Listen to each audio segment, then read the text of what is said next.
துணிகரம்.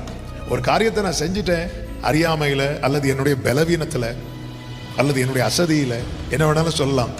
அதில் நான் தப்பு பண்ணேன், நான் உணர்ந்தேன், நான் அழுதேன், அறிக்கையிட்டேன், மன்னிப்பை பெற்றுவிட்டேன், நான் திருப்பி வரேன். திருப்பி வரும்போது மீண்டும் நான் மன்னிக்கப்பட்ட காரியத்தை குறித்து மீண்டும் அந்த காரியம் எனக்குள்ள எழும்பும் போது அதை நம்ம கண்டம் பண்ண பழகணும். ஆண்டவர் அதை விலக்கிட்டார், அதை விலக்கிட்டார், அதை விலக்கிட்டார். இதை நம்பணும். இதுக்கு ஒரே வழிதான் இருக்கிறது. என்ன வழி தெரியுமா? அந்த இளைய குமாரன் எடுத்து வச்ச ஸ்டெப்பை எடுக்கணும். அவன் நேர யாரை மீட் பண்ண வந்தான் தெரியுமா? அவங்க அப்பாவை மீட் பண்ண வந்தான். ஆமென். நீங்க வேற நீங்க என்னதான் மனம் கசந்து அழுதாலும் சரி, ஆமென், அந்த குற்ற உணர்வு உங்களை மேற்கொள்ளாம இருக்கணும்னா, பேதுருவே, நீ அழுததெல்லாம் ரைட்டு தான், ஆனா நீ எடுத்த தீர்மானம் தப்பு. ஆமென்.